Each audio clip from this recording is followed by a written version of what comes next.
நம்முடைய ஆண்டவரும் உலக இரட்சகருமாய் இருக்கிற இயேசு கிறிஸ்துவின் அற்புத நாமம் மகிமைப்படுவதாக. இம்மாதத்தின் கடைசி பரிசுத்த நாளில் பரிசுத்த ஆலயத்திலே பரிசுத்த தேவனை ஆராதிக்கும்படியாய் வந்திருக்கிற உங்கள் அனைவரையும் ஆண்டவராக இயேசுவின் நாமத்தாலே நான் வாழ்த்தி வரவேற்கிறேன். கர்த்ததாமே உங்கள் அனைவரையும் ஆசீர்வதிப்பாராக. இந்த மாத வாக்குத்தத்தமாய் தேவன் நமக்கு தந்த வாக்குத்தத்த பகுதி யாத்திராகம புஸ்தகம் 15ஆம் அதிகாரம் 11வது வசனம். யாத்திராகமம் 15:11. கர்த்தாவே, தேவர்களில் உமக்கு ஒப்பானவர் யார்? பரிசுத்தத்தில் மகத்துவம் உள்ளவரும் துதிகளில் பயப்படத்தக்கவரும் அற்புதங்களை செய்கிறவருமாகிய உமக்கு ஒப்பானவர் யார்? யார்? ஆண்டவருக்கு ஒப்பானவர் ஒருவருமே கிடையாது. அவர் ராஜாதி ராஜா, கர்த்தாதி கர்த்தர், தேவர்களில் பெரிய தேவன் நம்முடைய தேவன்.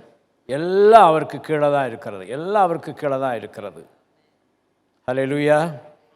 இப்படிப்பட்ட பாக்கியத்தை பெற்ற நாமும் நம்முடைய குடும்பமும் நம்முடைய வாழ்க்கையும் நம்முடைய எல்லா காரியங்களும் இந்த தேவனால் ஆசீர்வதிக்கப்பட்டு கொண்டிருக்கிறது. கர்த்தர் இன்னும் அதிகமாய் உங்கள் ஒவ்வொருவரையும் ஆசீர்வதிப்பாராக. இந்த வாக்குத்தத்தத்தை ஒரு தடவை கூட தியானிப்போம். கர்த்தாவே, தேவர்களில் உமக்கு யார்? பதில், கர்த்தருக்கு ஒப்பானவர் வேறு ஒருவரும் இல்லை. இல்லை, யாரும் இல்லை, கிடையாது, இனி வரவும் முடியாது. ரெண்டாவது, பரிசுத்தத்தில் மகத்துவம் உள்ளவர். பரிசுத்தம், அந்த பரிசுத்தத்துக்கு சொந்தக்காரர் நம்முடைய ஆண்டவர். ஆமேன். கர்த்தர் சிநேகிப்பது பரிசுத்தம் என்று சொல்லப்பட்டிருக்கிறது. கர்த்தர் சிநேகிக்கிற பரிசுத்தம் என்று வேதத்திலே சொல்லப்பட்டிருக்கிறது. கர்த்தரை போன்று பரிசுத்தத்தில் மகத்துவம் உள்ளவர் ஒருவரும் இல்லை, கிடையாது. கர்த்தர் துதிகளில் பயப்படத்தக்கவர். அவர் துதிக்கு பாத்திரர், துதிகளில் பயப்படத்தக்கவர். கடைசியாக, கர்த்தர் அற்புதங்களை செய்கிறவர். அற்புதங்களை தம்முடைய பிள்ளைகளுக்கு செய்கிறவர். அற்புதம் என்ற அந்த அற்புதமான கர்த்தருடைய வார்த்தையை குறித்து நாம் தியானித்து கொண்டிருக்கிறோம். கழிந்த வாரத்தில் நீ ஸ்தோத்திர பலிகளை செலுத்து, பொருத்தனைகளை செலுத்து, ரெண்டையும் செலுத்திட்டு என்னை நோக்கி கூப்பிடு, நான் உன்னை விடுவிப்பேன், நீ என்னை மகிமைப்படுத்துவாய் என்று நாம் தியானித்தோம். இன்றைக்கு இந்த அற்புதத்தை பெற்றுக்கொள்ள வேண்டும் என்றால் நமக்குள் இன்னொரு காரியம் காணப்பட வேண்டும். இன்னொன்று நமக்குள் இருக்க வேண்டும். நம்முடைய சிந்தனைக்குள் இருக்க வேண்டும், நம்முடைய இருதயத்துக்குள் இருக்க வேண்டும். அது என்ன என்று இன்றைக்கு நாம் தியானிப்போம். 1 யோவான் 1 John chapter 5 verse 4. 1 யோவான் 5ஆம் அதிகாரம் 4வது வசனம். தேவனால் பிறப்பது எல்லாம் உலகத்தை ஜெயிக்கும், நம்முடைய விசுவாசமோ உலகத்தை ஜெயிக்கிற ஜெயம். நம்முடைய விசுவாசமே உலகத்தை ஜெயிக்கிற ஜெயம். நம்முடைய விசுவாசம் உலகத்தை ஜெயிக்குமா? உலகத்தை ஜெயிக்கும் என்று சொல்லப்பட்டிருக்கிற விசுவாசம் என்பதற்கு இந்த கேள்விக்கு ஒரு பதில். விசுவாசம் என்றால் என்ன என்று கேட்டோம் என்றால், ரோமர் புஸ்தகத்தில் சொல்லப்படுகிறது, விசுவாசமானது நம்பப்படுகிறவைகளின் உறுதியும் காணப்படாதவைகளின் நிச்சயமாயிருக்கிறது. அதுதான் விசுவாசம். நம்பப்படுகிறவைகளின் உறுதி. நான் இயேசுவை நம்புகிறேன், அது உறுதியாக இருக்கிறது. காணப்படாதவைகள், நான் இயேசுவை நம்பி நான் ஜெபிக்கிறேன், ஆனால் நான் ஜெபித்த காரியம் எனக்கு கிடைக்கவில்லை. ஆனால் காணப்படாதவைகள், என் கண்களால் நான் அவைகளை காண முடியவில்லை, ஆனால் காணப்படாதவைகளில் நிச்சயமாய் அது இருக்கிறது. நிச்சயம் என்றால் அதுக்கு அர்த்தம் எனக்கு கிடைக்கும், எனக்கு உண்டு, எனக்கு வரும். அந்த நிச்சயமாயிருக்கிறது. இங்கே தேவனால் பிறப்பதெல்லாம் உலகத்தை ஜெயிக்கும், நம்முடைய விசுவாசமே உலகத்தை ஜெயிக்கிற ஜெயம். எவ்வளவு சிம்பிளாக ஆண்டவர் சொல்லியிருக்காரு.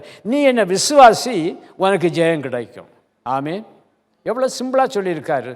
அதனால் ஸ்கூலில் படிக்கிறவங்களுக்கு, காலேஜில் படிக்கிறவங்க எல்லாம் படிக்காமல் ஆண்டவர் விசுவாசத்தில் இருந்தால் பாஸ் பண்ண முடியாது. செய்ய வேண்டிய காரியங்கள் நாம் செய்து தான் ஆகணும். அதை செய்யும்போது நமக்கு அந்த ஆசீர்வாதம் கிடைக்கும். ஜெபிக்கிற ஒருவர் தன் தேவைகளுக்காக ஜெபிக்க உட்கார்ந்துருக்கிறார். என்னென்ன தேவை? நம்முடைய இருதயத்தை நாம் நோக்கி பார்த்து அதை கேட்டோம்னா எல்லா தேவைகளும் நமக்கு இருக்குது. சமாதானம் தேவை, சந்தோஷம் தேவை, ஆசீர்வாதம் தேவை, சுகம் தேவை, இன்னும் அநேக காரியங்களுக்காய் ஒரு மனுஷனுடைய இருதயம் ஆண்டவரை நோக்கி ஜெபிக்கிறது, கேட்கிறது. அப்போ அந்த ஜெபத்துக்கு ஆண்டவர் பதில் கொடுக்கிறார், பதில் கொடுக்கிறார், பதில் கொடுப்பார். ஏனென்றால் நாம் கேட்கிற எல்லாமே அவரிடம் இருக்கிறது. ஒரு ஆமேன். நமக்குரியதை அவர் வைத்து விட்டு நான் தரமாட்டேன்னு சொல்லவே மாட்டார். நிச்சயமாய் அவர் கொடுப்பார். அவர் கொடுக்கிற தெய்வம், அவர் கொடுக்கிற தெய்வம், எடுக்கிற தெய்வம் அல்ல, கொடுக்கிற தெய்வம். ஆனால் நாம் என்ன செய்கிறோம் என்றால் நம்முடைய தேவைகளை குறித்து ஆண்டவரிடம் கேட்கிறோம், ஜெபிக்கிறோம். ஆண்டவரே எனக்கு இந்த கிருபையை தாருமப்பா, எனக்கு இந்த இரக்கத்தை தாரும், தயவை தாரும், வேலையை தாரும், படிப்பை தாரும், பணத்தை தாரும். இப்படியெல்லாம் பல காரியங்களை குறித்து நாம் கேட்கணும். நாம் கேட்கிற எல்லா காரியமே அவரிடம் இருக்கிறது. நன்றாய் நினைத்து கொள்ளுங்கள். நாம் கேட்கிற எல்லாமே ஆண்டவருடைய கருத்தில் இருக்கிறது. ஆனால் சிலரை தேடி ஒரு காரியத்துக்காக போவாங்க. ஆனால் ஆண்டவர்கிட்ட எல்லா காரியமும் இருக்கிறது. ஆமென். நம்மால் செய்யக்கூடாத காரியம், நம்மால் முடியாத காரியம், நம்ம மனுஷன்கிட்ட போகிறத பற்றி தவறில்லை. ஆனால் கிடைக்குமா கிடைக்காதா அந்த கேள்வியோடு தான் நம்ம போகிறோம். ஒரு சந்தேகத்தோடு போகிறோம், விசுவாசம் இல்லாமல் போகிறோம். ஆனால் ஆண்டவர்கிட்ட போகிற வேளையில், ஆண்டவரே எனக்கு சுகம் தாரும் ஆண்டவர். எத்தனை பேருக்கு ஆண்டவர் சுகம் கொடுத்திருக்கிறாரு, அற்புதம் செய்திருக்கிறாரு. ஆண்டவரே நான் தாழ்ந்த நிலைமையில் இருக்கிறேன் கர்த்தாவே, என்னை உயர்த்துவீர் என்றால் நான் உண்மை இன்னும் அதிகமாய் உயர்த்துவேன் ஆண்டவரே. பொருத்தனைகளை செலுத்துகிறார்கள். கர்த்தர் உயர்த்துகிறார், ஆசீர்வதிக்கிறார், மேன்மைப்படுத்துகிறார். எவ்வளவோ காரியத்தை ஆண்டவர் செய்கிறார். ஜெபத்துக்கு பதில் கொடுக்கிறார். எப்படி என்றால், நாம் ஜெபித்த ஜெபம் அது விசுவாச ஜெபமாக இருந்தால் அந்த விசுவாச ஜெபத்திற்கு தேவன் பதில் கொடுப்பார். இங்கே தேவனால் பிறப்பதெல்லாம் உலகத்தை ஜெயிக்கும். தேவனால் பிறப்பது ரெண்டு முக்கிய காரியங்கள். ஒன்று அவருடைய சித்தம், இன்னொன்று அவருடைய கட்டளை. ஆமேன். தேவனால் பிறப்பது ரெண்டு காரியம். ஒன்று அவருடைய சித்தம், இன்னொன்று அவருடைய கட்டளை. சித்தம் நமக்கு, கட்டளை இந்த உலகத்துக்கு கட்டளை இடுகிறார். இன்டர்வியூக்கு போகிறோம். இன்டர்வியூக்கு போகும்போது கர்த்தர் தம்முடைய சித்தத்தை நமக்கு வெளிப்படுத்துகிறார். உனக்கு அங்கே வேலை கிடைக்கும், நீ விசுவாசத்தோடு போகிற. அங்கே கட்டளை கொடுக்கிறார். என் பிள்ளை வரும், என் பையன் வருவான், என் மகன் வருவான், என் மகா வருவா, அவளுக்கு அந்த வேலையை கொடு, கட்டளை கொடுக்கிறார். அதான் வசனம். அவர் சொல்ல ஆகும், அப்படி சித்தம் வெளிப்படும். அவர் கட்டளையிட நெருக்க சொல்கிறார்ல. இறைச்சல், பயங்கர கடல் அலை மோதிட்டே இருக்கிறது, படகு கவலும் போல இருக்கிறது, சூழ்நிலை அப்படி இருக்குது. ஆனால் ஆண்டவர் சொல்லுகிறார், இறையாதே, அமைதலாயிரு. இறையாதே என்று அதை தடுத்து விட்டு, என் பிள்ளைகளுக்கு அமைதி வேணும், நீ அமைதலாயிருந்தால் நான் அந்த அமைதியை நான் அவர்களுக்கு கொடுக்க முடியும். கர்த்தர் கொடுப்பார், கர்த்தர் செய்வார். ஜெபம் உலகத்தை ஜெயிக்கும்படியாக கர்த்தர் நம்மை மாற்றுவார், ஜெபத்துக்கு பதில் தருவார். இன்று நம்மிடம் காணப்படும் விசுவாச ஜெபம் இந்த உலகத்தை ஜெயிக்கிற ஜெயமாய் கர்த்தர் மாற்றி நம்மை ஆசீர்வதிக்க அவர் சித்தமுள்ளவராயிருக்கிறார். அற்புதத்தின் ஆரம்பமே விசுவாசம்தான். யோவான் 2ஆம் அதிகாரம் 23வது வசனத்தை பாருங்க. யோவான் 2:23. பஸ்கா பண்டிகையிலேயே இயேசு எருசலேமில் இருக்கையில் அவர் செய்த அற்புதங்களை அநேகர் கண்டு அவருடைய நாமத்தில் விசுவாசம் வைத்தார்கள். விசுவாசம் வைக்கிறோமா? வேதத்தை படிக்கிறோம். புதிய ஏற்பாடாக இருந்தாலும் சரி, பழைய ஏற்பாடும் சரி, அங்கே அற்புதங்கள் நடக்கிறது. மனுஷனால் செய்யக்கூடாத அற்புதங்கள் அங்கே நடக்கிறது. அந்த அற்புதத்தை பார்த்து அநேகர் விசுவாசம் வைத்தார்கள். வேதத்தை நம்முடைய கருத்தில் வைத்திருக்கிறோம், வேதத்தை வாசிக்கிறோம், தியானிக்கிறோம், வேதத்தை வாசித்ததை வைத்து ஆண்டவர்கிட்ட ஜெபிக்கிறோம். ஆனால் நடந்த அற்புதங்களை பார்த்து ஆண்டவருடைய நாமத்தின் மேல் நாம் விசுவாசம் வைத்திருக்கிறோமா? சிலர் சொல்லுவார்கள், ஆண்டவரிடம் விசுவாசிப்பார்கள், அற்புதத்தை பெற்றுக்கொள்வார்கள். ஆனால் எவனோ ஒருவன் வந்து, ஏதோ ஆண்டவரை அறியாதவன் வந்து, இதெல்லாம் ஆண்டவர் செய்தது இல்லைப்பா, அதன் காலத்தில் அதெல்லாம் நடக்கத்தான் செய்யும் அப்படி என்று சொல்லுவார்கள். இன்றைக்கு அநேகர் அதையும் நம்புகிறார்கள், விசுவாசிக்கிறார்கள். நான் சொல்வது எல்லாம், தேவன் தம்முடைய பிள்ளைகளுக்கு இறங்குகிற ஒரு தேவன், இரக்கமுள்ள தேவன். அவர் செய்த அற்புதத்தை பார்த்து அவருடைய நாமத்தில் விசுவாசம் வைத்தார்கள். ஏன்? நம்முடைய வாழ்க்கையிலே எத்தனையோ அற்புதங்களை தேவன் செய்திருக்கிறாரே. நாம் அந்த விசுவாசத்தை மறுபடியுமாய் நாம் கிளைம் பண்ணுறோமா? ஆண்டவரே, எனக்கு இந்த அற்புதத்தை செய்தீர், நான் விசுவாசிக்கிறேன் ஆண்டவரே, இந்த அற்புதம் எனக்கு தேவைப்படுகிறது ஆண்டவரே, எனக்கு அதை செய்யும் ஆண்டவரே, செய்ய உம்மால் கூடும் ஆண்டவரே, மனுஷனால் கூடாதது என் தேவனால் கூடும் என்று சொல்லப்பட்டிருக்கிறதே ஆண்டவரே, எனக்கு ஒரு அற்புதத்தை செய்யும் ஆண்டவரே. அன்றைக்கு நீ செய்த அதே கருத்தின் அற்புதம் இன்றைக்கு அதே கருத்தின் அற்புதமாக எனக்கு வெளிப்பட வேண்டும் என்று கேளுங்க, கேட்டு பாருங்க.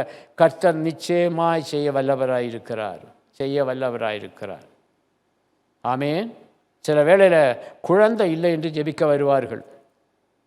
ஜெபிக்கிற வேளையில் அவர்களுக்கு குழந்தை வேணும், அது கர்த்தர் தருவார் என்ற ஒரு விசுவாசம் இருந்தால், நான் ஜெபிக்கிற வேளையில் சொல்லுவேன், ஆண்டவரே இந்த ஸ்திரீ ஒரு குழந்தை வேண்டும் என்று கேட்கிறார்கள், இந்த ஸ்திரீயை அவருடைய தாயின் வயிற்றில் உருவாக்கினவர் நீர், இவர்கள் வயிற்றும் ஒரு குழந்தையை உருவாக்க உம்மால கூடும் ஆண்டவரே என்று சொல்லி ஜெபிக்கிறேன்.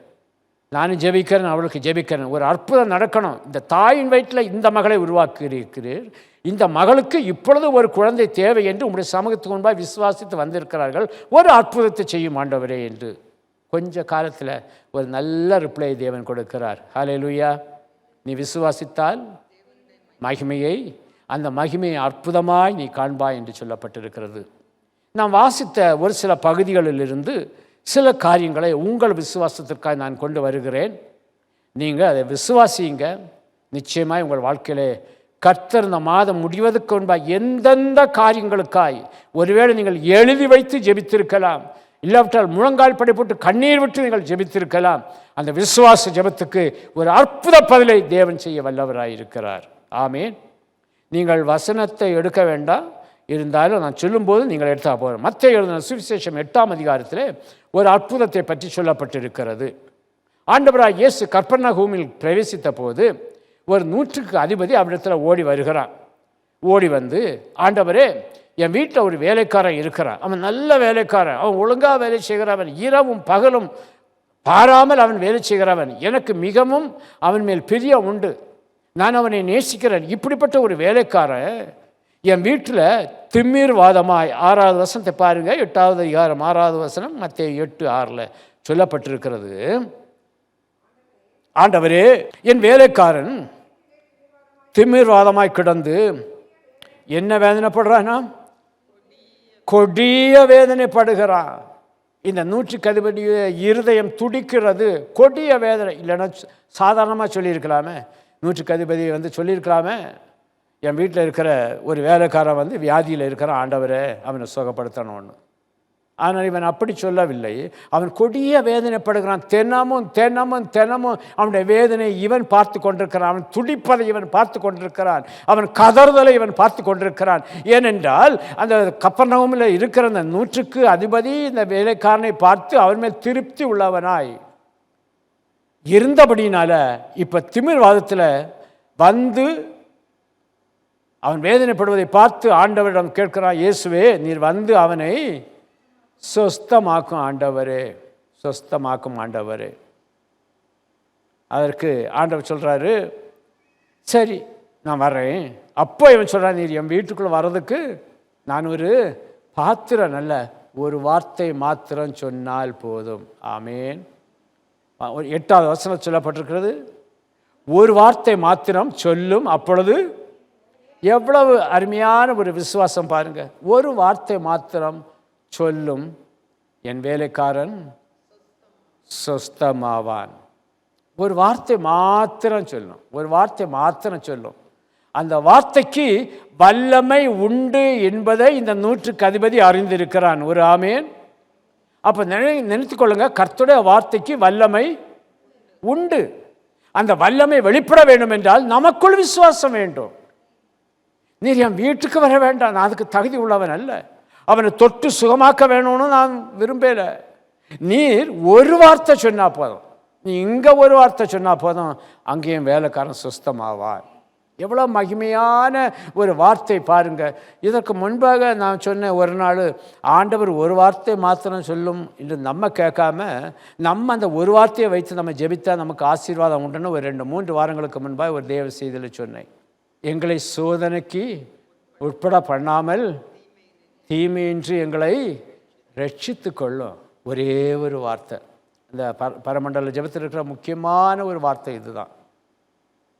தீமை என்று எங்களை ரட்சித்துக் கொள்ளும். இந்த தீமையிலிருந்து என் வேலைக்காரனை நீ ரட்சித்துக் கொள்ளும் ஆண்டவரே, அவனுக்கு சுகம் தாரும் ஆண்டவரே என்று ஆண்டவரிடம் கேட்கிறான். ஆண்டவர் உடனே சொல்றாரு 10வது வசனத்தில், இயேசு இதை கேட்டு ஆச்சரியப்பட்டு அவருக்கு பின்னால் வர எல்லாரையும் பார்த்து ஆண்டவர் சொல்றாரு, இஸ்ரவேலருக்குள்ளும் நான் இப்படிப்பட்ட விசுவாசத்தை ஆண்டவரே நீர் எங்கேயோ இருக்கிறீர், ஆண்டவர் என் வேலைக்காரன் எங்கேயோ இருக்கிறான், அவன் கொடிய வேதனைப்படுறான், நீர் அங்கே இருக்கிறீர், நீர் அங்கே இருந்து ஒரு வார்த்தை சொன்னால் இந்த வார்த்தை அங்கே போய் கிரியை செய்யும். வார்த்தையிலும் செய்கையிலும் செய்கையிலும் வார்த்தையிலும் வல்லமை உள்ளவர் அவர்.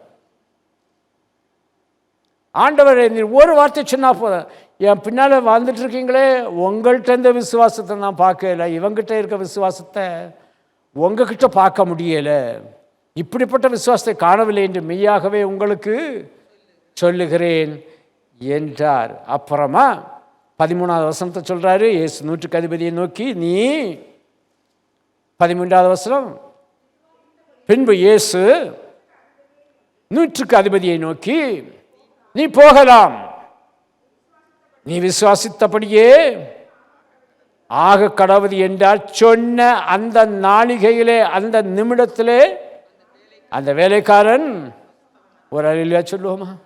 ஆண்டவர் வார்த்தை எவ்வளவு வல்லமை உள்ளது, விசுவாசிக்கிறீங்களா? விசுவாசிக்கிறீங்களா? ஆண்டவர் வார்த்தையை விசுவாசிக்கிறீங்களா? ஆமேன், ஆமேன். இந்த வேதத்தில் தந்திருக்கிற அத்தனை வார்த்தைகளும் நமக்குரியது. அந்த வார்த்தையின் மேல் விசுவாசம் வைத்து யார் யார் ஜெபிக்கிறார்களோ, விசுவாசத்தில் கேட்கிறார்களோ, அவளுக்கு எல்லாருக்கும் ஆம் என்றும் ஆமேன் என்றும் கர்த்தர் அற்புதத்தை செய்ய வல்லவராயிருக்கிறார். ஹல்லேலூயா, ஹல்லேலூயா. நீ விசுவாசித்தபடியே உனக்கா இன்றைக்கு இந்த வார்த்தையை உங்கள் மேல் வைத்து நான் ஜெபிக்கிறேன். நீ விசுவாசித்தபடியே உங்களுக்கு அது ஆக கடவுது. வசனத்தை வைத்து கேளுங்க. ஆண்டவரே, 100க்கு அதிபதி விசுவாசித்தான், கேட்டான், ஒரு வார்த்தையை மட்டும் கேட்டான், அந்த வார்த்தையை கொடுத்தீர் ஆண்டவரே. கொடுத்த அந்த செகண்டிலேயே அந்த நாளிகையிலே அவன் வேலைக்காரன் சொஸ்தமானான். யாரா இருக்கட்டும் நம்முடைய குடும்பத்துக்குள்ளால யாரா இருக்கட்டும், யாருக்கோ ஒரு ஆளுக்கு ஒரு பிரச்சனை இருக்குது, அந்த பிரச்சனை இருக்குது, அதை ஆண்டவர்கிட்ட கொண்டு வாங்க. அதை நான் நினைக்கிறேன், ஒருவேளை இந்த திமிர்வாதக்காரன் இவர் அங்கே போய் ஆண்டவர்கிட்ட கேட்டது அவன் அறியாமல் இருந்திருப்பான்.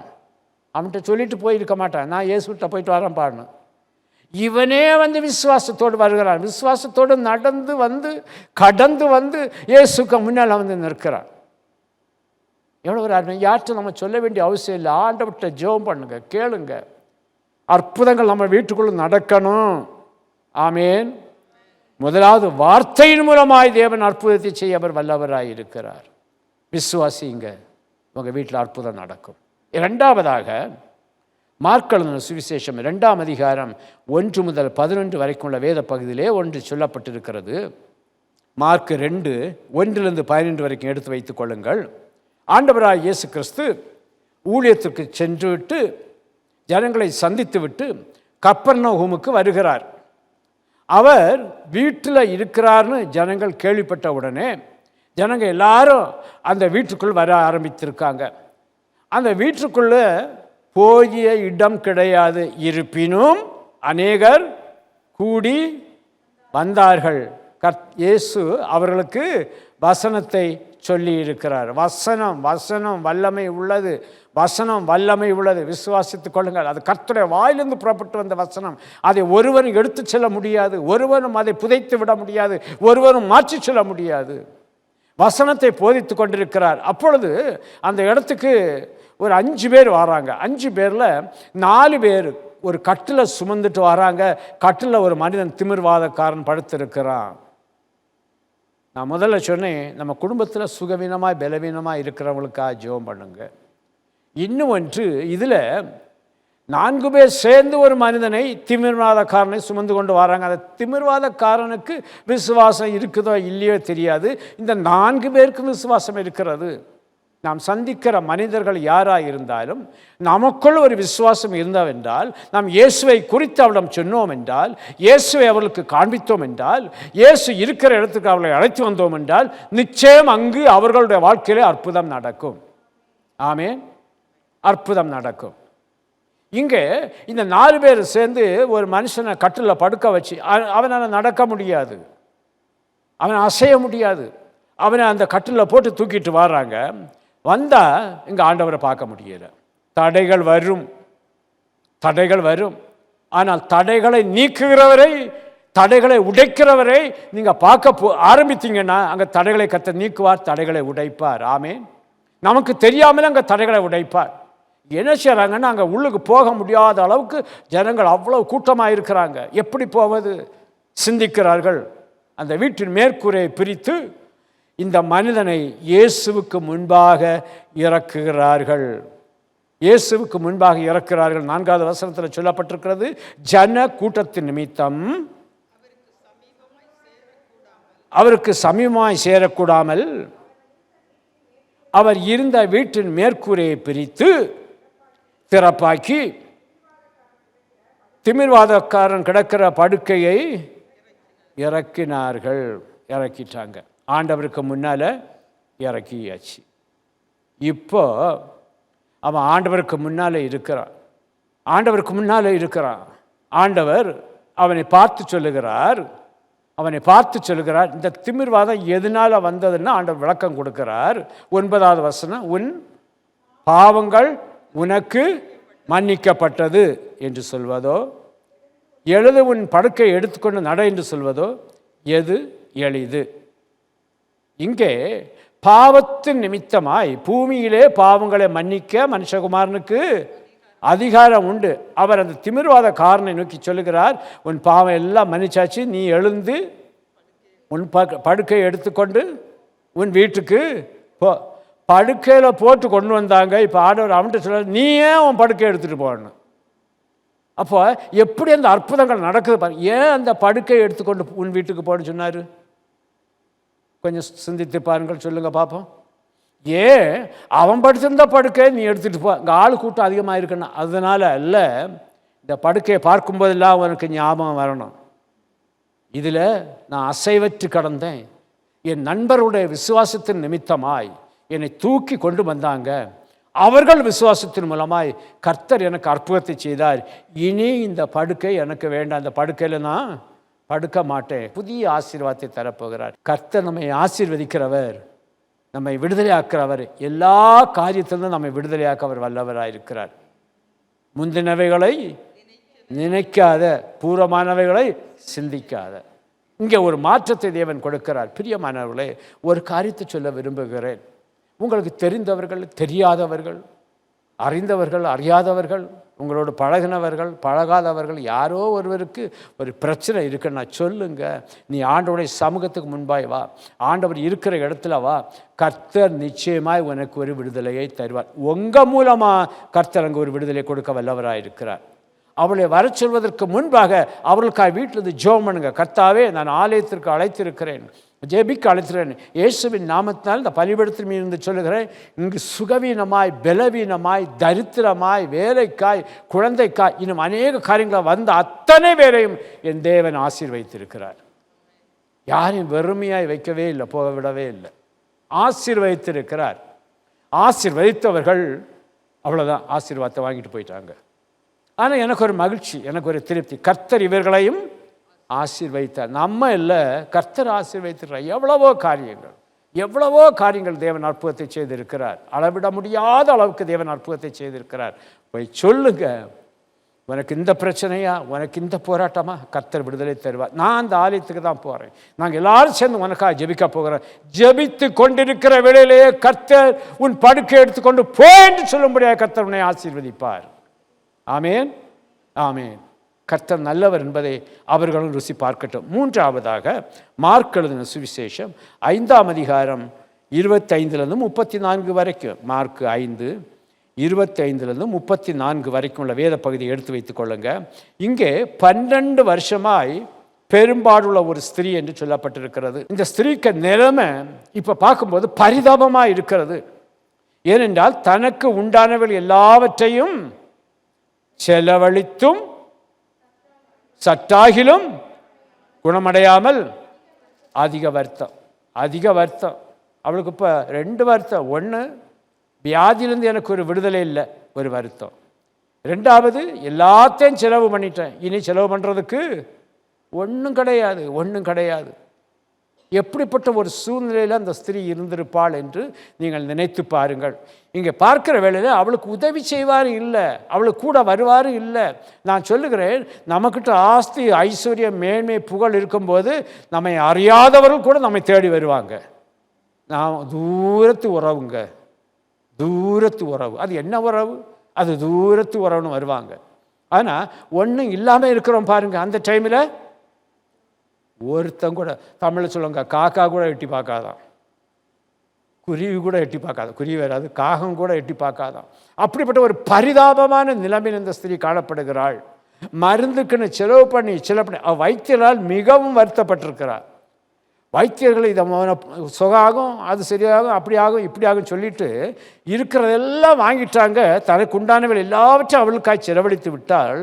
ஆனாலும் சற்றாகிலும் குணமடையவில்லை. முதலாவது நான் சொன்னேன், 100க்கு அதிபதியின் மூலமாய் ஒரு அற்புதத்தை தேவன் செய்தார். 2வது, 4 பேர் மூலமாய் ஒரு திமிர்வாதக்காரனுக்கு தேவன் ஒரு அற்புதத்தை செய்தார். இப்பொழுது தானாக இந்த ஸ்திரீ வருகிறாள் ஆண்டவரை தேடி. ஆனால் இவளுக்குள் ஒரு விசுவாசம். நான் போய் 27வது வசனத்தில் இயேசுவை குறித்து கேள்விப்பட்டால், அவருடைய வஸ்திரங்களையாகிலும் தொட்டால் சொஸ்தமாவேன். விசுவாசம் பாருங்க. நான் அவருடைய வஸ்திரத்தை ஓரத்தை தொட்டால் கூட பரவாயில்ல, எனக்கு என்ன கிடைக்கும்? சுகம் கிடைக்கும். இன்னைக்கு யாரிடமாவது இப்படி ஒரு காரியத்தை சொன்னால் நம்புவாங்களா? ஆனால் தேவ பிள்ளைகளாகிய நாம் நம்புவோம். ஆமேன். நான் நம்புவோம். நிச்சயமாய் நீங்கள் உங்கள் ஜெப வேளையில் நீங்கள் எப்படி ஜெபிக்கிறீங்க, என்ன எப்படின்னு எனக்கு தெரியாது. அதனால் அநேக வேளையில் ஜெப வேளையில் முழங்கால் படிட்டு ஆண்டோட சமத்துவம் ஜெபித்து கொண்டிருக்கிற வேளையில் ஒரு வஸ்திரம் அப்படியே டச் ஆகிட்டு அப்படியே கடந்து போவதை நான் பார்த்துருக்கிறேன், அநேக வேளையில் பார்த்துருக்கிறேன். இந்த ஸ்திரீயானவளும் அப்படியே அந்த வஸ்திரத்தின் ஓரத்தை தொட்டாவது எனக்கு சுகம் கிடைக்கும்னு சொல்லிட்டு என்ன செய்தா?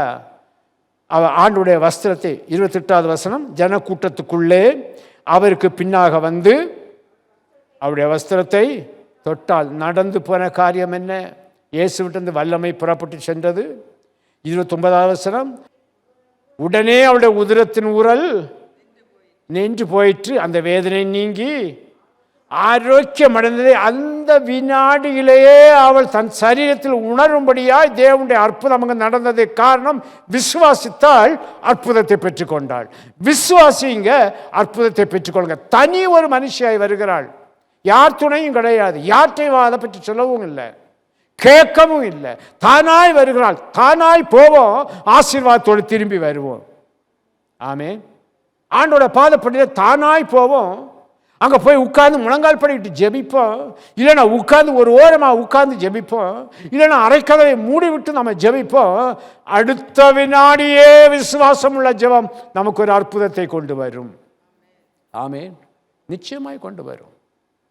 நிச்சயமாய் தேவன் நம்மை ஆசீர்வதிக்க ஒரு வல்லவராயிருக்கிறார், பெரிய காரியங்களை செய்ய வல்லவராயிருக்கிறார். ஒரு தடவை ஒரு தம்பி, அவனோட குடும்பத்தில் இருக்கிற ஒருவர் மரித்து விட்டார். அவரை பார்க்க சென்னையிலேருந்து கிளம்பணும். அங்கேருந்து ஃபோன் பண்ணார், அங்கே எனக்காக ஜெபம் பண்ணுங்க அங்கள், நான் ரயில்வே ஸ்டேஷனில் இருக்கிறேன், அன்ரிசர்வ்டில் போக முடியாது, அவ்வளோ க்ரௌடாக இருக்குது,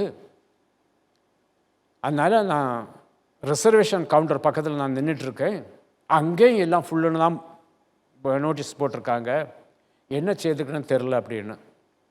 ஜெபம் பண்ணுவாப்பா, நீ ஜெபம் பண்ணு, நீ எந்த கம்பார்ட்மெண்ட்டை போகணுன்னு விரும்புகிறியோ அதுக்கு முன்னால் நின்று கர்த்தர் உனக்கு அற்புதத்தை செய்வார். அவன் அந்த கம்பார்ட்மெண்ட் முன்னாலே நின்றுட்டுருக்கிறான், அதுக்கு பக்கத்தில் நின்றுட்டுருக்கிறான். திடீர்னு அந்த டிக்கெட் கலெக்டர் அங்கே வராரு, வந்து எல்லோரும் அங்கே உள்ளுக்கு வராரு. இவங்க சொல்கிறான், சார் இப்படியாக்கும் விஷயம், எனக்கு ஒரு சீட் வேணுமே அப்படின்னு. அவர் சொல்கிறாரு, இப்போ தான் உனக்கு கேன்சல் ஆச்சு, நீ உள்ளுக்கு வா, நீ உன் வீட்டுக்கு போயிடலாம். விஷயத்தை சொல்லலை, விஷயத்தை யார்கிட்ட சொன்னால், நான் ஆண்டவர்கிட்ட சொன்னேன், ஆண்டவரே கண்டிப்பாக எனக்கு ஊருக்கு போய் ஆகணும் கர்த்தாவே, எனக்கு ஒரு வாய்ப்பை உருவாக்கி தாருன்னு. நீ நேரங்கவா ஒரு சீட்டு தரணும். கர்த்தர் எப்படி கிரியை செய்கிறாரு பாருங்க. இப்போ அந்த கம்பார்ட்மெண்ட் அந்த பக்கம் போய் நிற்கலாம், இல்லைன்னா இந்த கம்பார்ட்மெண்ட் இந்த பக்கம் வைக்கலாம். அவன் நின்ன இடத்துல ஜெபிக்கிறான். கர்த்தர் அவனுக்கு அந்த இடத்துல அந்த கம்பார்ட்மெண்ட்டில் அந்த ட்ரெயினில் ஒரு சீட்டை கொடுத்து அவனை ஆசீர்வதித்து அனுப்புகிறார். எவ்வளோ அற்புதமான காரியத்தை தேவன் செய்கிறார் பாருங்க. உன் ஜெபம் கேட்கப்பட்டது, அப்படி தான் சொன்னேன். உன் ஜெபம் கேட்கப்பட்டது, நீ போயிட்டு வா, போயிட்டு வந்ததுக்கப்புறம் எனக்கு கால் பண்ண அப்படின்னு சொன்னேன். கர்த்தர் நல்லவர்.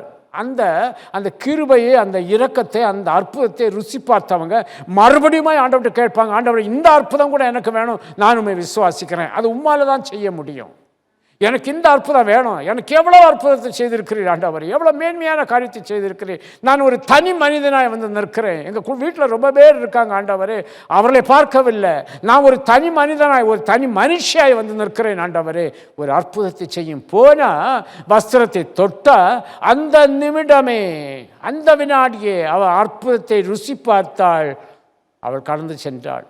பாருங்க எவ்வளோ மேன்மையான காரியம். மட்டும் இல்லை, அவள் சுகத்துக்கு போனால் ஆண்டவர் என்ன எவ்வளோ ஆசீர்வாதத்தை அவளுக்கு கொடுக்காரு தெரியுமா? 34வது வசனம் 34. இயேசு அவளை பார்த்து, மகளே, பாருங்க அங்கே உரிமையை பாருங்க. ஒரு ஸ்திரீ இப்போ எப்படி சொந்த பந்தம் ஆயிடுச்சு ஆண்டவருக்கு, மகள் ஆண்டவருக்கு பிள்ளைய அவர் எடுத்தாச்சு. மகளே, ரட்சிப்பை பெற்றுக்கொண்டாள், உன் விசுவாசம் உன்னை ரட்சித்தது, இனி நீ சமாதானத்தோடு போ, உன் வேதனையை நான் நீக்கிவிட்டேன், நீ சுகமாயிரு என்று ஆசீர்வதித்தார். இந்த சுகமாயிரு என்று ஆசீர்வதிக்கிற அந்த வார்த்தை நம்ம வாயிலிருந்து வந்திருக்கு. எப்போ வரும் தெரியுமா? நல்ல காரியத்துக்கு வரும். நீ சுகமாயிருமா, நீ சுகமாயிருப்பா. இங்கே பாருங்க எவ்வளவு ஆண்டவர் இரக்கமுள்ளவர் பாருங்க. அத்தனை அந்த ஜனங்கள் இந்த கூட்டத்திலும் கூட இவன் நெருக்கி அடித்து விட்டு அந்த வஸ்திரத்தின் ஓரத்தை நான் தொட்டேன்னா எனக்கு ஒரு சுகம் கிடைக்கும் சொல்லி விசுவாசத்தோடு வந்தால் ஆண்டவர் கேட்கார், என் வஸ்திரத்தை தொட்டது யாருன்னு. சீஷர் கேட்குறாங்க, இவ்வளோ கூட்டத்தில் யார் தொட்டிருப்பா? இல்லை, என் வஸ்திரத்திலிருந்து ஒரு வல்லமை புறப்பட்டது, விசுவாசித்தோம் என்றால் வல்லமை இயேசுவிடத்திலிருந்து புறப்பட்டு வரும். அது நமக்கு ஒரு அற்புதமாய் மாறும், அற்புதமாக மாறும். கலங்காதுங்க. ஆண்டவரால் செய்யக்கூடாத காரியம் ஒன்றுமே கிடையாது. சொன்ன காரியங்கள் எல்லாமே நடக்கிறது. அவரை செய்ய வையுங்க, வல்லமை வெளிப்பட வையுங்க. ஆண்டவற்றிலிருந்து வல்லமை வெளிப்பட வர காரணம் அந்த வஸ்திரத்தின் வஸ்திரத்தை தொட்டிருக்கா. தொட்டதுக்கு அப்புறம் தொட்டவுடனே தன் சரீரத்தில் அந்த வேதனை நீங்கினதை உணர்ந்தாள். ஆண்டவர் அவளை ஆசீர்வதித்தார். மகளே, உன் விசுவாசம் உன்னை ரட்சித்தது. மகளே, மகளே, அவன் அந்த வார்த்தையை மறந்திருப்பாள். சாகுது வரைக்கும் அவன் மறந்திருக்க மாட்டான். எனக்கு தகப்பன் இல்லாமல் இருந்தாலும் எனக்கு ஒரு தகப்பன் இருக்கிறார். என் விசுவாசம் என்னை ரட்சித்தது, நீ சமாதானத்தோட போ, உன் வேதனை நீங்கி சுகமாயிரு. 12 வருஷம் பிரச்சனை, 12 வருஷம் பிரச்சனை, ஒரு நொடியில் கர்த்தருடைய வல்லமையினால அற்புதம் வழங்கிட்டு. காரணம் விசுவாசம். விசுவாசம். விசுவாசிங்க. மறுபடியும் சொல்லுகிறேன், தேவனுடைய மகிமையை காண்பீங்க. மத்தேயு 9ஆம் அதிகாரம் 27லிருந்து 29 வரைக்கும் உள்ள வேத பகுதியை எடுத்து வைத்துக் கொள்ளுங்க. இந்த 2 பேரும் எப்படிப்பட்டவர்கள்? பார்வை இழந்தவர்கள், குருடர். இவங்க ஆண்டவருக்கு பின்னால் போய், தாவீதின் குமாரனே எங்களுக்கு இரங்கும் என்று கூப்பிட்டார்கள் சொல்லுகிறது சத்தமிட்டு கூப்பிடுவது தான். பக்கத்தில் இருந்து கூப்பிட முடியாது, தூரத்தில் இருக்கிறவரை பார்த்து நம்ம கூப்பிட்டோம்னா சத்தம் போட்டு தான் கூப்பிடணும். தாவீதின் குமாரனை எங்களுக்கு இரங்கும் என்று கூப்பிட்டார்கள். கூப்பிட்டதோடு நிறுத்தவில்லை. இயேசு வீட்டிற்கு வந்த பின்பு அந்த வீட்டில் குருடர்கள் வந்தார்கள். இயேசு ஜெபாலயம் அவருடைய வீடு, அந்த வீட்டில் இருக்கிறார் என்று கேள்விப்பட்டு அவரிடத்தில் வந்தவர்கள் வந்தவர்களை பார்த்து இயேசு கேட்குறாரு. அந்த வசனத்தை எல்லாரும் படிங்க. 28வது வசனம். இயேசு அவர்களை நோக்கி, இதை செய்ய எனக்கு வல்லமை உண்டு என்று விசுவாசிக்கிறீர்களா என்று கேட்டார். இதை செய்ய எனக்கு வல்லமை உண்டென்று விசுவாசிக்கிறீர்களா என்று கேட்டார். இதை செய்ய வல்லமை உண்டென்று விசுவாசிக்கிறீர்களா? நம்ம ஜெபிக்க போகிற வேளையில் எனக்கு எல்லாமே செய்ய ஆண்டவருக்கு வல்லமை உண்டு. எல்லாம் செய்ய செங்கடலை பிளந்தவருக்கு இது ஒரு அற்பமான காரியம் தான். கேட்க போகிறது அற்பமான காரியம்.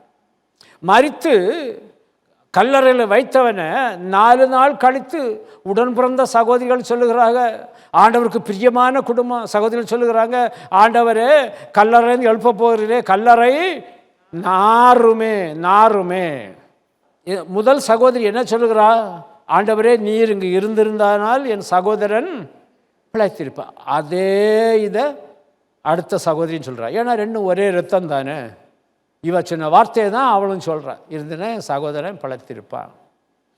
ஏன் நான் இல்லாவிட்டாலும், நான் இங்கு வராவிட்டாலும், நான் அவனை பார்க்காவிட்டாலும் உனக்கு விசுவாசம் இருந்து அவன் பிழைத்திருப்பான். ஒரு அல்லேலூயா. உங்கள் 2 பேருக்கு விசுவாசம் இருந்தால் அவன் பிழைத்திருப்பான். இப்பொழுது அங்கே வருகிறார்கள், அங்கே இருக்கிறார்கள். ஆண்டவர் கேட்குறாரு, அந்த கல்லறை மேலே இருக்க கல்லை எடுங்க அப்படின்னு. உடனே சொல்கிறாங்க, நாருமே பின்னிட்டு பார்க்க, முந்தினவைகளை நினைக்காத, முடிஞ்சாச்சா அதை நினைக்காத, அடுத்தது என்ன, என் சகோதரன் உயிரோடு எழும்பணும். அதே போலத்தான் இங்கு அவளை பார்த்து கேட்குறார், எனக்கு வல்லமை உண்டு என்று பார்வையை இழந்த நீங்கள் 2 பேரும் விசுவாசிக்கிறீங்களா? இவர்கள் பார்வை இழந்துட்டாங்க. ஒரு பிரச்சனை, இயேசு எப்படிப்பட்டவரோன்னு இவங்களுக்கு தெரியாது, அது ஒன்று இருக்குது. ஆனால் எங்களுக்கு பார்வை வேண்டும் என்று ஆண்டவரிடம் வருகிறார்கள். அங்கே ஒரு ஸ்திரீயானவள் வஸ்திரத்தை தொட்டால் சுகமடைந்தாள். இங்கே இயேசு என்ன செய்கிறார்? 28வது வசனத்தில் விசுவாசிகளா என்று கேட்டார். அதற்கு அவர்கள் ஆம் விசுவாசிக்கிறோம் ஆண்டவரே என்றார்கள். கதறி இருப்பாங்க. இல்லை, இத்தனை வருஷம் தெருவில் பிச்சை எடுத்துகிட்டு இருந்திருக்கலாம். இல்லாவிட்டால் என்ன நடக்குது இந்த உலகத்தில், என்ன நடக்குது, எனக்கு முன்பாக மனுஷர்கள் எப்படி இருக்காங்க, மனுஷிகள் எப்படி இருக்காங்க, இந்த இடமெல்லாம் எப்படி இருக்கிற, எவ்வளோ வாஞ்சையோடு இருந்திருப்பாங்க, நம்ம பார்வையில் வாஞ்சையுள்ள ஆத்துமாவின் இருதயம் தண்ணீலே வார்த்தையாலே பேசுகின்ற ஆண்டவர் இவர். அப்படிதானே? வாஞ்சை இருக்குது, கர்த்தர் பேசுகிறாரு, ஏற்றுக்கொள்ள வேண்டும். ஆமாண்டவரை நாங்கள் விசுவாசிக்கிறோம். டக்குன்னு பதில் சொல்லியிருப்பான் இல்லை, நினைச்சு பார்க்காம சொல்லியிருப்பான் இல்லை, விசுவாசத்தில் சொல்லியிருப்பான் இல்லை, ஆண்டவரை நான் விசுவாசிக்கிறேன், உமக்கு வல்லமை உண்டு, நான் விசுவாசிக்கிறேன். 29வது வசனம், உடனே ஆண்டவர் என்ன சொன்னார்? அப்பொழுது அவருடைய கண்களை அவர் தொட்டு, உங்க விசுவாசத்தின்படியே உங்களுக்கு, ஒரு ஆமேன் சொல்லுவோமா? உங்கள் விசுவாசத்தின்படியே உங்களுக்கு அங்கே அற்புதம் நடக்கிறது. கண்கள், அவர்கள் பார்வை இழந்தவர்கள், ஆனால் பார்வை உள்ளவருடைய கண்கள் எப்படி இருக்குமோ அந்த நிமிடத்திலேயே அவர்களுக்கு அந்த பார்வை கிடைத்து விட்டது. ஹல்லேலூயா. அப்படியே கிடைத்து விட்டது. உங்கள் விசுவாசத்தின்படி இன்றைக்கு சொன்னதெல்லாம் விசுவாசத்தின்படி தேவன் அற்புதத்தை செய்திருக்கிறார். விசுவாசிங்க. அற்புதம் குடும்பத்தில் நடக்கும், தனிப்பட்ட ஜீவியத்தில் நடக்கும், நம்மை சுற்றில் இருக்கிறவர் மத்தியில் நடக்கும், எல்லாருக்காகவும் நடக்கும். இன்னும் ஒரு காரியம், அவிசுவாசத்துக்காக ஒன்று சொல்லி முடிக்க விரும்புகிறேன். மார்க் எழுதின சுவிசேஷம் 9ஆம் அதிகாரம் 17-27 வரைக்கும். Mark chapter 9 verses from 17 to 27. ஒரு மனுஷன் வாரான், அவன் அவருக்கு மகனை கூட்டிட்டு வாரான். அவனுக்கு ஊமையான ஒரு ஆவி அவனை பிடித்திருக்கிறது. அந்த ஆவி இந்த மகனை அலக்களிக்கிறது, அவனை நுரத்தள்ளி பல்ல கடித்து சோர்ந்து போக முடியாது செய்கிறது. இப்படிப்பட்ட ஒரு சூழ்நிலையில் இந்த தகப்பனுக்கு தூக்கமே கிடையாது. எந்த நேரத்தில் இந்த ஆவி இவனை அலக்களிக்குதுன்னு தெரியாது, தூக்கத்தும் கிடையாது, நிம்மதியும் கிடையாது. இந்த மனுஷன் என்ன பண்ணுகிறான்னா, நான் நினைக்கிறேன் இவன் பலரிடம் சென்றிருப்பான், எல்லாரும் சொல்லியிருப்பாங்க சுகப்படுத்துகிறேன்னு சொல்லிவிட்டு சுகப்படுத்தாமல் இருந்திருக்கலாம். அந்த ஆவியை விரட்டிவிட ஒருவராலும் முடியவில்லை. வேதம் சொல்லுகிறது இயேசுவின் சீஷர்களாலும் முடியவில்லை. உம்முடைய சீஷரிடத்தில் கேட்டேன், அவர்களாலும் கூடாமல் போயிற்று. இப்போ இயேசுக்கிட்ட வாரான். இயேசுக்கிட்ட வந்ததான் மனுஷன் பார்க்கிறவன்னா ஆண்டவர் பார்க்கறது கிடையாது. இயேசு அவனை பார்த்து கேட்குறாரு, நீ விசுவாசிக்க கூடுமானால் ஆகும். விசுவாசிக்கிறவனுக்கு எல்லாம் கூடும். இயேசு அவரை பார்த்து சொல்கிறார், உன் பையனுக்கு சுகம் வேணும்னு நீ வந்திருக்கிற, நீ விசுவாசிக்க கூடுமானால். அப்போ அதுக்கு அர்த்தம் என்னன்னா, இதுவரைக்கும் அவனுக்கு அந்த விசுவாசம் இல்லை, கிடையாது. ஏன்னா போய் போய் போய் போய் போய் எல்லாம் ஏமாற்றம் தானே, எல்லாம் தோல்வி தானே, இரவும் பகல் விழித்திருக்கிறானே. ஒரு தகப்பன் தன் பிள்ளையை காப்பாற்றுவதற்கு எவ்வளவு கஷ்டப்படுறான் பாருங்க. போன இடத்துல எல்லாம் பார்த்துடலாம், சரி பண்ணிடலாம், இத்தனை நாளுக்குள்ள முடிஞ்சு போகும், இன்றைக்கு சொல்வது மாதிரி அன்றைக்கு சொல்லியிருப்பாங்க. இவனும் பலரிடம் போய் ஒன்றும் இல்லாமல் கடைசியில் சீஷட்டை வந்து அங்கே முடியாமல் இருக்குது. அப்போ ஆண்டவர் அவனை பார்த்து சொல்ல, நீ விசுவாசித்தன்னா உனக்கு ஆகும், விசுவாசிக்கிறவனுக்கு எல்லாம் கூடும், எல்லாம் கூடும். அவள் உடனே அந்த இருதயத்தில் இருந்ததை இவன் ஆண்டவருக்கு முன்பாக வெளிப்படுத்துகிறான். உடனே பிள்ளையின் தகப்பன், விசுவாசிக்கிறேன் ஆண்டவரே, 24வது வசனம், உடனே பிள்ளையின் தகப்பன், விசுவாசிக்கிறேன் ஆண்டவரே, என் அவிசுவாசம் நீங்கும்படி உதவி செய்யும் என்று கண்ணீரோடே சத்தம். அப்போ அந்த இருதயத்தில் இந்த குமரலை பார்த்தீங்களா, அந்த வேதனையை பார்த்தீங்களா? அவன் இதுவரைக்கும் இயேசுவிடம் வருவது வரைக்கும் அவிசுவாசத்தோடு தான் இருக்கிறான். இங்கேயும் போகிறேன், அவர் குணமாக்குவாரோ குணமாக்க மாட்டாரோ, என் மகனுக்கு விடுதலை தருவாரோ தரமாட்டாரோ, என் குடும்பத்தில் ஒரே ஒரு பையன் எங்கள் கண்ணீரை துடைப்பாரோ துடைக்க மாட்டாரோ. போகாதுங்க, இப்படி போகாதுங்க. இயேசுவிடம் போகிறேன், எதுக்கு போகிறேன்? அந்த காரியத்தை நான் பெற்றுக்கொண்டு தான் நான் அந்த இடத்திலிருந்து எழும்புவேன். இது ஒரு வைராக்கியமான விசுவாசம், தேவனுக்காய் வைராக்கியமாய் இருக்கிற ஒரு விசுவாசம். இவன் என்ன சொல்றான்? அழுறான், சத்தமிட்டு அழுறான், ஆண்டவரே என் அவிசுவாசம் நீங்கும்படி எனக்கு உதவி செய்யும் ஆண்டவர்கிட்ட கேட்குறான். Glory to God. ஆண்டவர் என்ன சொன்னார்னா, அந்த ஊமையும் செவிடுமான ஆவியே இவனை விட்டு புறப்பட்டு போ, இனி இவனுக்குள் போகாத என்று உனக்கு கட்டளையிடுகிறேன் என்று அதட்டினார். அவன் சொஸ்தமானான், சுகமானான். இயேசு அவன் கையை பிடித்து அவனை தூக்கினார், அவன் எழுந்திருந்தான். அற்புதங்கள், இயேசுவின் நாமத்தினால அற்புதங்கள். பொருத்தனையை செலுத்துங்க, ஸ்தோத்திர பலியிடுங்க. ஆனால் அதே வேளையில் ஆண்டவரை விசுவாசிங்க. கர்த்தர் உங்கள் வாழ்க்கையிலே பெரிய காரியத்தை செய்ய வல்லவராயிருக்கிறார். நான் மறுபடியும் சொல்லுகிறேன், ஆண்டவர்கிட்ட வந்தீங்கன்னா, விசுவாசத்தோடு வந்தீங்கன்னா, அற்புதத்தை பெற்றுவிட்டு நீங்கள் எழும்பி போங்க. கர்த்தர் உங்களை ஆசீர்வதிப்பார். நமக்கு அநேக காரியங்கள் நமக்கு தேவை இருக்கிறது, அநேக தேவைகள் இருக்கிறது, தேவைகள் சந்திக்க முடியாமல் இருக்கிறது.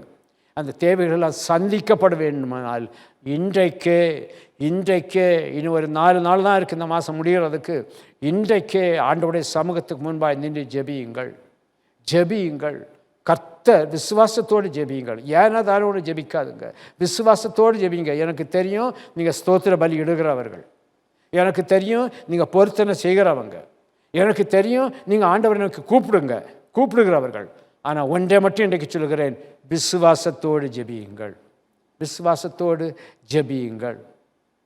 நிச்சயமாய் தேவன் உங்களை ஆசீர்வதிக்க அவர் வல்லவராயிருக்கிறார். மத்தேயு 21:22 சொல்லப்பட்டிருக்கிறது, நீங்கள் விசுவாசம் உள்ளவர்களாய் ஜெபத்தில் எவைகளை கேட்பீர்களோ அவைகளை எல்லாம் பெறுவீர்கள் என்று இயேசு சொன்னார். மத்தேயு 21:22. நீங்கள் விசுவாசம் உள்ளவர்களாய் ஜெபத்திலே எவைகளை கேட்பீர்களோ, நீங்கள் ஜெபத்திலே எவைகளை கேட்பீர்களோ என்று சொல்லவில்லை. நீங்கள் விசுவாசம் உள்ளவர்களாய் ஜெபத்திலே எவைகளை கேட்பீர்களோ அவைகளெல்லாம் பெறுவீர்கள் என்று இயேசு சொன்னார். இயேசுவின் நாமத்தினால நீங்கள் பெறுவீர்கள் என்று உங்களை வாழ்த்தி ஆசீர்வதிக்கிறேன். மார்க் 11:22. இயேசு அவர்களை நோக்கி, தேவனிடத்தில் விசுவாசம் உள்ளவர்களாய் இருங்கள், ஆண்டவரிடத்தில் பிதாவிடத்தில் விசுவாசம் உள்ளவர்களாய் இருங்கள். மார்க் 11:24. நீங்கள் ஜெபம் பண்ணும்போது எவைகளை கேட்டுக்கொள்வீர்களோ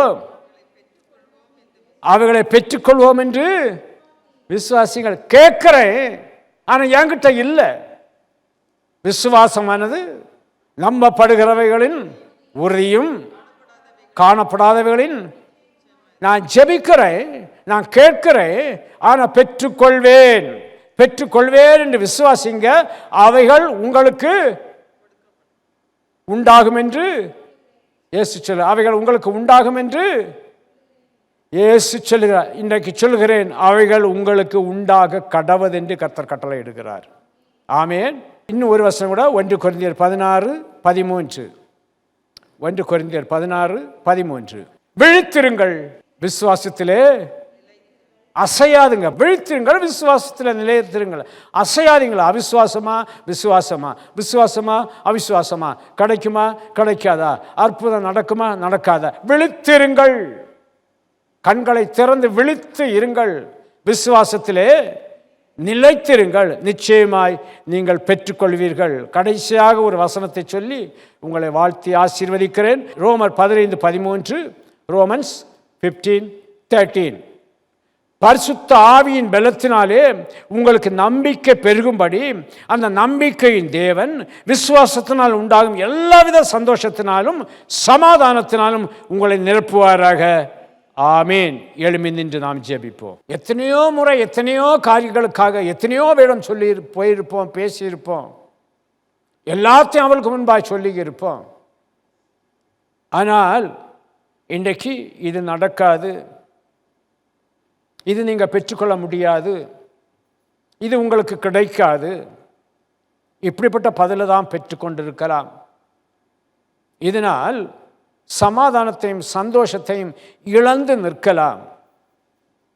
இன்றைக்கு கர்த்தர் சொல்லுகிறார், நீ தேவன் பேரில் விசுவாசம் உனக்கு இருக்குமாயின் அவர் எல்லாவித சந்தோஷத்தினாலும் சமாதானத்தினாலும் உன்னை நிரப்புவார், உங்களை நிரப்புவார்.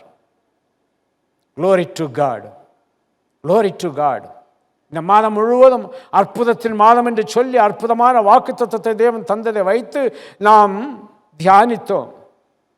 இதற்கு பிரதிபலனில் நிச்சயமாய் கர்த்தர் தர வல்லவராயிருக்கிறார். அவர் வாக்குத்தத்தத்தில் உண்மை உள்ளவர், அவர் சொன்னதை செய்பவர், சொன்னதை நிறைவேற்றுபவர்.